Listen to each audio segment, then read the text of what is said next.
अल्हम्दुलिल्लाह, आज हमारा जो सबक है, आज का हमारा लेसन वो सूरतुल इखलास और सूरह लहब।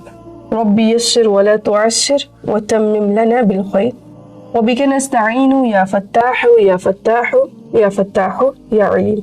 अल्लाहुम्मा इन्ना नसअलुका इल्मन नाफिअ व अमलन मुतक़ब्बला व रिज़्क़न वासिअ व शिफ़ाअन मिन कुल्लि दा। सूरतुल इखलास 4 आयात पर मुश्तमिल है। कुल आप फरमा दीजिए। चूंकि कुरान पाक आका दो जहां सल्लल्लाहु अलैहि वसल्लम पर नाजिल हुआ, अल्लाह रब्बुल इज़्ज़त अपने महबूब से फरमा रहे हैं, कुल आप फरमा दीजिए। हुआ वो कौन? अल्लाह हुआ अल्लाहु अहद, वो अल्लाह एक है। अल्लाहु स्वमद बेनियाज है। किस चीज से बेनियाज है, इसको हम आगे देखेंगे इंशाअल्लाह। लम यलिद, इसकी कोई औलाद नहीं, इसने किसी को जन्म नहीं दिया और ना ही वो किसी से पैदा हुआ है। वलम, और नहीं यकुल लहू कुफुवन अहद, उसका कोई भी जोड़ नहीं, उसका कोई भी हमसर नहीं है। सूरह इखलास ये कुरान पाक की एक मशहूर और जामे सूरत है, जिसके मुतअद्दिद नाम हैं जो इसकी अज़मत और इसके मुकाम को जाहिर करते हैं। सूरह इखलास को सूरह तौहीद भी कहा जाता है। तौहीद क्यों कहा जाता है? इसलिए कि इसमें अक़ीदे तौहीद को बड़े जामे और फसीह अंदाज में बयान किया गया है। इस सूरत को सूरह निजात भी कहा जाता है, क्योंकि ये कुफ्र और शिर्क के असरात से निजात और जहन्नुम के अजाब से बचाने का जरिया है। इसे सूरतुल असास भी कहा जाता है। ईमान और अमल का जो महल है, तौहीद की बुनियाद पर ही तामीर होता है। इसे सूरतुल मानिया कहते हैं, रोकने वाली। ये सूरत अपने पढ़ने वाले को दोज़ख के अजाब से बचा लेती है। इसको सूरह नूर भी कहा जाता है।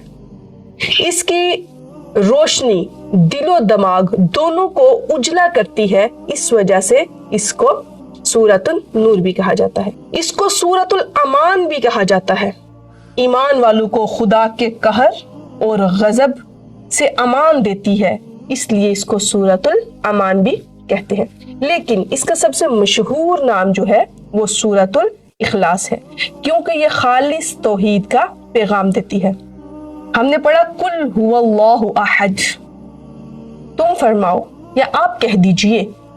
महबूबे करीम से कहा जा रहा है, आप कह दीजिए वो अल्लाह एक है। अरब में कुफार कसीर तादाद में थे, लेकिन मुख्तलिफ किस्मों के थे। कुछ दहरिया थे, कुछ मुशरिक थे, कुछ अल्लाह ताला की सिफात के मुनकर थे और अल्लाह ताला के लिए औलाद मानते थे, कुछ बहुत ज्यादा खुदाओं के कायल थे। इस सूरत में इन सब की तरदीद कर दी गई, इन सब का रद्द कर दिया गया कि जो तुम्हारे अकायद हैं वो सरासर गलत है।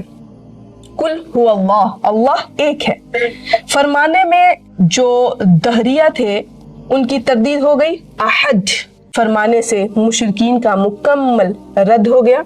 अगली आयत में बकिया जो कुफार थे उनका भी रद्द हो गया। इरशाद फरमाया कि वो अल्लाह एक है, यानी रबूबियत और उलूहियत में अज़मत व कमाल की सिफात के साथ मौसूफ है। इसकी कोई मिसल नहीं, इसकी कोई नज़ीर नहीं, इसका कोई शरीक नहीं। अल्लाहु स्वमद, वो बेनियाज है। अल्लाह बेनियाज है, यानी अल्लाह ताला हर चीज से बेनियाज है, यानी खाने से, पीने से। ना वो खाता है, ना वो पीता है, ना उसे कोई हाजत पेश आती है। वो हमेशा था, हमेशा रहेगा। इन चीजों से अल्लाह ताला बेनियाज है। आगे फरमाया लम यलिद वलम यूलद, ना उसने किसी को जना और ना ही वो किसी से जना गया, यानी पैदा हुआ।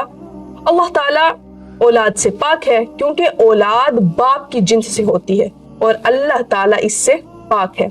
असल में यहूदियों ईसाइयों ने भी चंद नजरियात बना रखे थे। यहूदी क्या कहा करते थे कि हजरत उज़ैर रज़ियल्लाहु ताला अन्हु अल्लाह के बेटे हैं।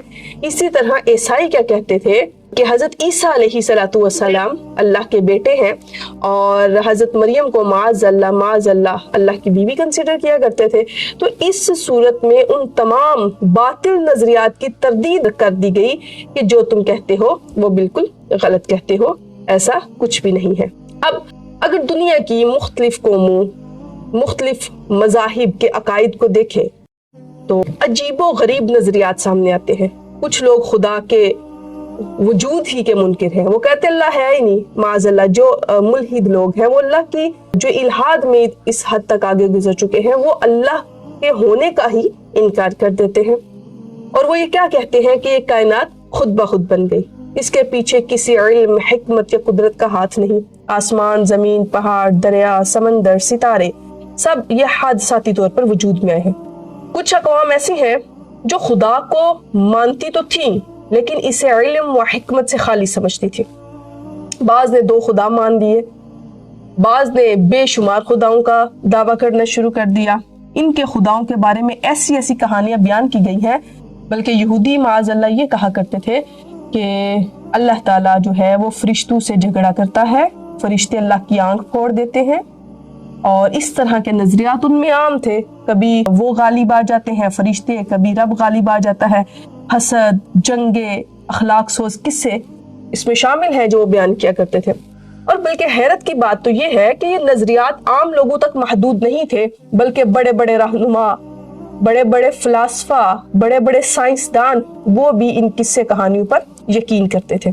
اب جس سرزمین میں نبی علیہ السلام آپ تشریف لائے، وہاں پہ بھی چونکہ مختلف خداؤں کے قائل تھے، تو جب حضور علیہ السلام کو فرمایا گیا کہ آپ اپنی قوم کو توحید کی دعوت دیں، تو آپ صفا پہاڑی پہ چڑھے اور آپ نے وہاں پہ کھڑے ہو کے دعوت دی اور کیا کہا؟ لا الہ الا اللہ محمد رسول اللہ۔ اب آپ کا یہ کہنا تھا لا الہ الا اللہ کا جب آپ نے اعلان کیا تو وہاں کے لوگوں کے ذہنوں میں ہلچل مچ گئی۔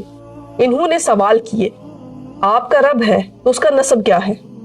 وہ کس چیز سے بنا ہے؟ اس کی خوراک کیا ہے؟ ان سوالوں سے ان کی فکری تنگی ظاہر ہوتی تھی۔ خیر انہوں نے سوالات کیے۔ ہم اگر یہ کہیں کہ یہ اس صورت کا شان نزول ہے تو یہ بھی بات بالکل درست ہے، کیونکہ یہ وجہ بنی تھی تو پھر اللہ رب العزت نے یہ صورت نازل کی۔ پھر آپ نے بیان فرمایا کہ اللہ احد، اللہ الصمد، لم یلد ولم یولد ولم یکن لہ کفوا احد۔ لفظ صمد اس کی مختلف تفاسیر بیان کی گئی ہیں۔ ہر مفسر نے اپنے انداز فکر کو سامنے رکھتے ہوئے اس کی تفسیر بیان کی ہے۔ علامہ ثناء اللہ پانی پتی رحمۃ اللہ علیہ تفسیر مظہری جنہوں نے لکھی، انہوں نے قول بیان کیا ہے۔ وہ فرماتے ہیں کہ میرے نزدیک الصمد کا حقیقی معنی المقصود ہے۔ صمد کا مطلب کیا ہے؟ مقصود۔ وہ مقصود کا مطلب ہے کہ جس چیز کی طرف یا جس کی طرف ہر چیز اپنی حاجات پیش کرتی ہے، ہر بندہ جس کی طرف رجوع کرتا ہے۔ اسی لیے وہ صوفیہ اکرام فرماتے ہیں لا الہ الا اللہ کا معنی لا مقصودہ الا اللہ ہے۔ سعید بن جبیر رضی اللہ تعالیٰ عنہ آپ صمد کا معنی کیا بیان فرماتے ہیں؟ آپ فرماتے ہیں صمد وہ سردار ہے جس کی طرف انعامات کے حصول کے لیے قصد کیا جاتا ہے، مصیبتوں میں جس سے مانگا جاتا ہے، جس سے فریاد کی جاتی ہے۔ وہ فرماتے ہیں گویا کہ صمد وہ ہستی ہے جو سب کی پناہ گاہ ہے اور سب کی مرجع ہے، یعنی ہر کسی نے جس کی طرف لوٹنا ہے، صمد وہ ہستی ہے۔